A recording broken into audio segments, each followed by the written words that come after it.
Well, I got bold in week 5 with my rankings, and in some ways it worked out really well, or fine at least, and in other ways it bit me in the butt a little bit. So let's go at it again. I think a little bit less bold thanks to some things maybe coming back to the mean for certain players, and thanks to the matchups this week. We'll get to the rankings in a little bit. Let me quick point out, I do have projections up on the screen. You can find these rankings and these projections up on the website at www.theFFforge.com. There's a link down in the description below me, and you can see the website right above me. These expected ranges are just like a singular projection, except it's a larger range it just gives you a better idea of what to expect from a player than a singular number, which is just based on the average. Just think of it as if a player plays below average to above average, not having a great game, not having a bad game, somewhere in there. And you can also look over here at this player temperature gauge of mine in order to get a gauge of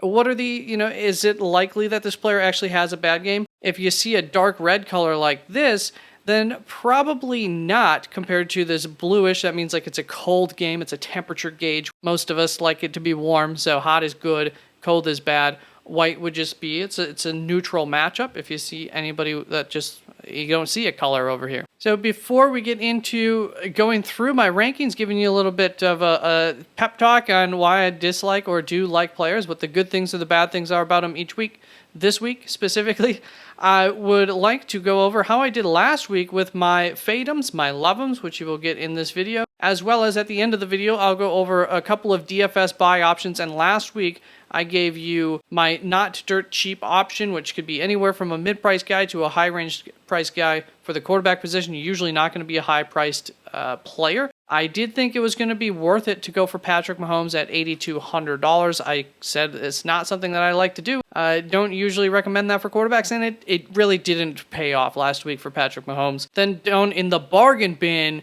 at $4,900 on DK, I recommended going with Zach Wilson because I could not give him a love him tag last week because he is Zach Wilson, and because I could not quite recommend to start him, but I had really good feeling about how well he would do against Denver. Unfortunately, back to Zach Wilson, so that sucks. For my love him, I gave you Sam Howell. He did pretty good. Finished as the quarterback 7 in fantasy football this weekend, so that was good. Terrible first half, really good second half, and came through for me. On the other hand, I did say to fade Russell Wilson. I think I still had him decently ranked, but I did not like the matchup against the New York Jets. Unfortunately, he was able to come through, I think in large part due to his work on the ground, had a really big rushing day. And so he ended up as the quarterback 11. I don't think I nailed that fade him there for Russell Wilson. Let's move on to week 6.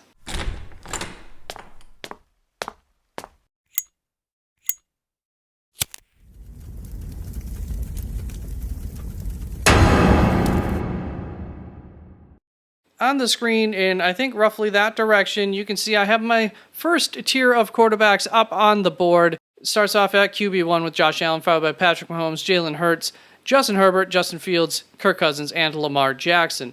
Don't really need to talk about the must-start guys. If you have them, you're starting them. If you have 2 of them, this is the order that I recommend starting them in. Let me do a little bit of an explanation. So for Patrick Mahomes, as you can see, the matchup, absolutely, a fantastic matchup for him. You just get a little bit concerned about the ceiling in such a good matchup where Kansas City should absolutely take a lead and rock Denver, that I don't think that he'll be the quarterback 1 or the quarterback 2 this week. There's definitely an opportunity he will be. But I think it's more likely that he's like the quarterback 3, 4, 5, something like that, and that he's just a super safe play. So that's why I like him a little bit more than a guy like Jalen Hurts, who you could see the chance in that matchup against the New York Jets, a pretty solid defense, where he could have a down day. It's possible. I don't see that for Patrick Mahomes against Denver, and even the expected ranges agree with me there. And the only other player I really need to talk about here is Justin Herbert. Not a great matchup going up against Dallas, though they did just get torched last week. A large range of outcomes here for Justin Herbert, but have some faith in him if you have him, if you're a little bit concerned about the matchup. According to my EV system, he is the quarterback one on a per game basis so far this season. If you're not familiar, my EV system equalized value. It just equalizes things, condenses them a little bit as far as if a player has been consistent, it will reward that. If a player had one massive game and several not so great games, it's not going to be so out of whack as like the average fantasy points per game would be. It once again just kind of equalizes those things down. Let's move on to my second tier of quarterbacks. And it's a relatively small tier here, tier 2, and I called it have faith, start 'em. But you must have to start them. So at quarterback 8, I have Tua Tagovailoa, followed by Jared Goff, Trevor Lawrence, Matt Stafford, Brock Purdy, and Joe Burrow there in at quarterback 13.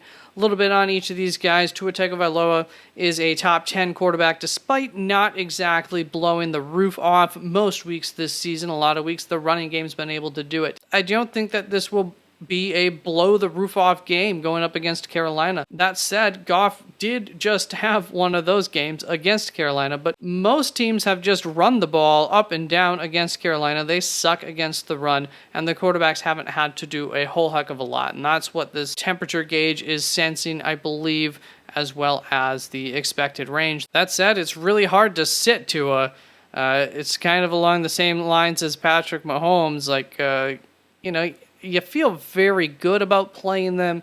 You know that you're not going to get a 5-point week or anything like that. Then at QB 9, Jared Goff. It's not a slam dunk matchup for him going up against Tampa Bay. Amon-Ra is supposed to return for him, so that's a very good thing. And Tampa Bay is good against the run, so that might force him to pass the ball a little bit more in this game anyways. I think it's unlikely that he won't be a quarterback 1 this week, or at least, very, very close to being a top 12 quarterback, within a point or two of the 12th quarterback. I feel very comfortable with Jared Goff as well this week. Then at quarterback 10, Trevor Lawrence. Going back some time now, Indianapolis has had Jacksonville's number, but T-Law still had a solid week 1 performance despite the team losing that game. Additionally, he's been a much better quarterback than his stats would say, or his quarterback 18 status via my EV system would suggest. It's not all been, a lot of it has not been his fault, actually. Not even, it's not all. Really, a lot of it has not been his fault this season. A lot of drops that he's had to deal with. Then for Matt Stafford, the second half last week was quite disappointing for all of the Los Angeles Rams players, if you had them. Stafford was just missing his guys on several big plays, and even more so, they just didn't get the ball a whole lot. The Philadelphia Eagles were just able to eat clock, really, for that entire half. I don't think that we have to be anywhere near as concerned about Arizona being able to do something like that against this Los Angeles Rams defense. And for the same reasons that I liked Stafford last week, I once again like him. He, aside from making a few bad throws and missing his guys, I love him quite a bit this week for those same reasons, and expect, for the most part last week, it was a positive feeling that we got out of this offense. And I think that you can start him with confidence this week. Then Brock Purdy is going to be a fade for me. I originally had him ranked 9th overall in my rankings, ahead of the 3 guys ahead of him. Prior to last week, Dallas was considered to be a better defense than the Cleveland Browns. Not by much, but they were.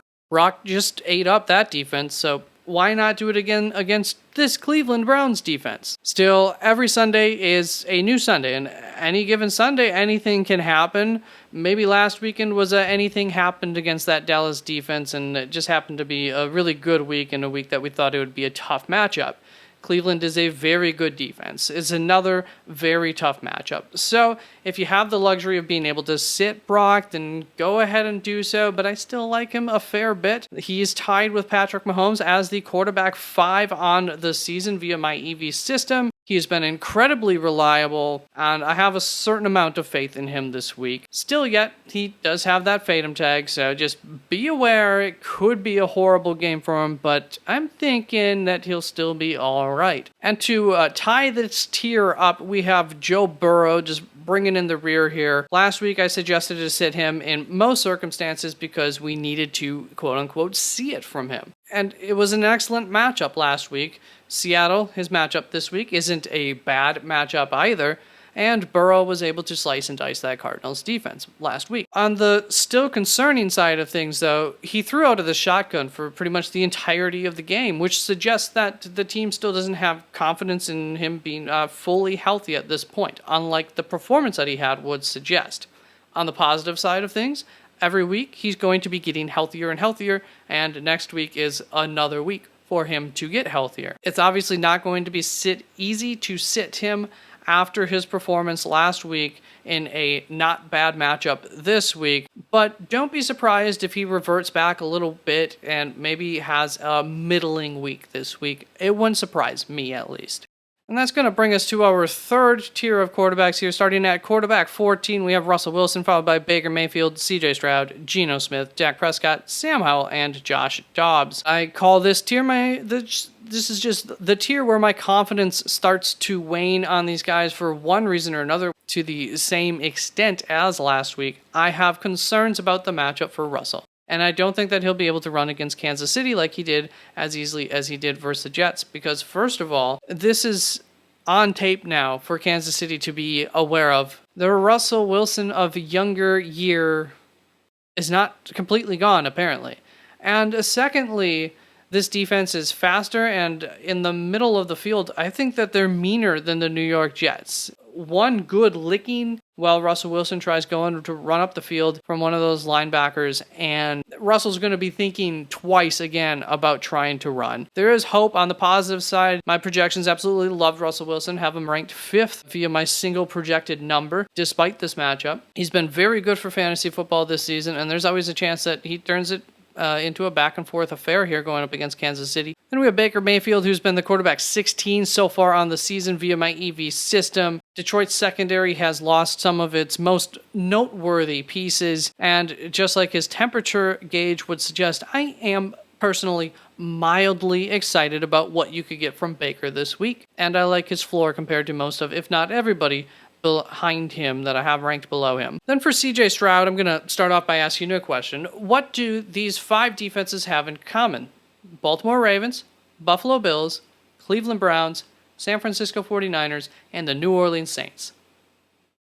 They're all the top 5 teams in terms of fantasy points allowed to opposing quarterbacks so far this season on average per game. It won't be surprising if CJ Stroud comes back down to earth a little bit this week after a top 10 fantasy start over the next several weeks, really. And that begins with a very tough matchup this week against the New Orleans Saints. Once again, a top 5 defense in terms of fantasy points allowed to this position. Still, you love what you see from him so far, so you got to give him a little bit of faith.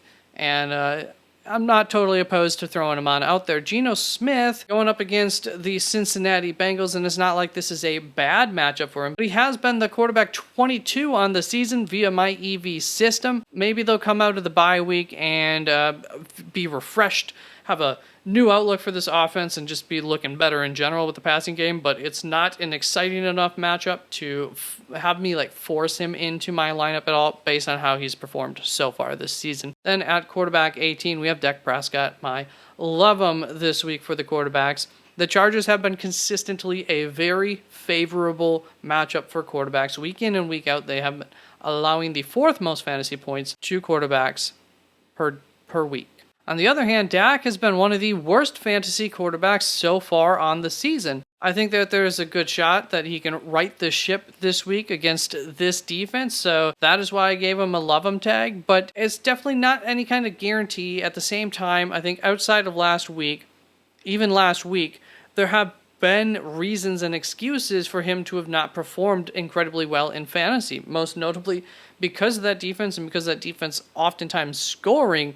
A whole lot has not really been asked of Dak Prescott until last week, where he was facing probably the best defense in the entirety of the NFL. One note of concern for me for Dak doesn't actually come from Dak and his play himself. It actually comes from some of my offseason scouting on new coaching changes and how I expect that will alter teams going forward, and most specifically for fantasy purposes, how should that affect how we're thinking about players? And the one thing that I noted about this Dallas offense that seemingly is starting to become true and evident was that I felt like they did not have any kind of creativity for their play calling between the new offensive coordinator, Schottenheimer, I think, right? And Mike McCarthy. And I felt like the league would have no problem keeping up with them, or at least adjusting after maybe a strong early portion of the season, which once again, we've gone over, they haven't really needed. I think at the very least, we're going to see that be true against good defenses. Now, the Los Angeles Chargers aren't necessarily a good defense, so I do have some hope for Dak Prescott this specific week, but just looking forward for this Dallas offense, that seemingly is coming true. I stated that essentially in order for this Dallas offensive players to be doing well, that they would need to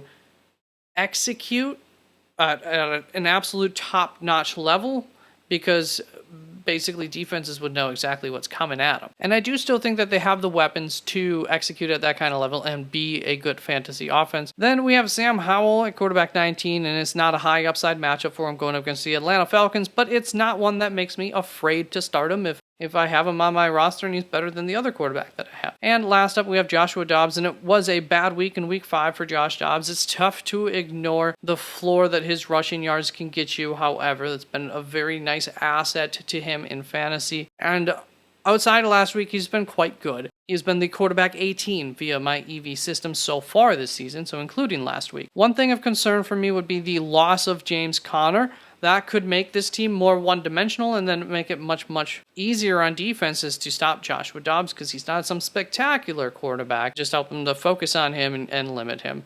Through week 5, the Cardinals had the second highest average yards per rushing attempt, and that's almost certainly not going to be the case going forward without James Conner in at running back. Still, I would give Josh Dobbs one more shot this week over some other players, especially some of the players that I have immediately behind him are going to be the 3 names that maybe I could see the argument to say, no, I'm going to play them. Deshaun Watson's obviously been great this season. Gardner Minshew's been all right. And Jacksonville's not a bad matchup. Bryce Young's in a matchup that offers a lot of upside, but he's only now becoming maybe possibly playable after these last 2 weeks where he's been improving a little bit at a time. And so that's as far as I see myself dropping Josh Dobbs, would be down to quarterback 23 possibly. But let's finish out this. There are technically 2 final tiers here. So from quarterback 21 through 29 this week, I have Deshaun Watson, Gardner Minshew, Bryce Young, Desmond Ridder, Jimmy Garoppolo, Zach Wilson, Derek Carr, Daniel Jones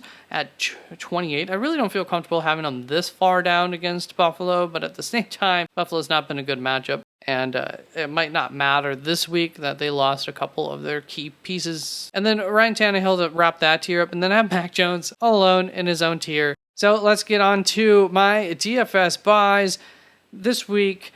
In the not dirt cheap column at $6,100 or DK bucks, you could get Matt Stafford at home against the Arizona Cardinals. Very close to a love him for me this week. It just wouldn't have been very unique. I've already seen a lot of people on top of Matt Stafford, as I've been suggesting to get him on your roster for some time this season. And now he's got all of his pieces, and it's the Arizona defense, which just got torched by who was previously the worst quarterback in the league coming into last week, outside of Mac Jones, probably, as far as how he had performed up to that point. Joe Burrow, by the way. And in the bargain bin, we have Brock Purdy at 5,600 DK bucks going up against Cleveland. I'm willing to take a shot on him in one roster at least for that price. Really, really cheap. And he's been a stud so far this season. So you could end up with a really good value there. We just saw what he did to Dallas's defense last week. But that did put something on tape for Cleveland to see against a similar-ish type of defense. That is it for this video. Thank you very, very much. Once again, you can find all my rankings up on the website once they're up on the website throughout the week. And I will have rankings videos for the running backs, wide receivers, and tight ends come out on Friday. Bye-bye.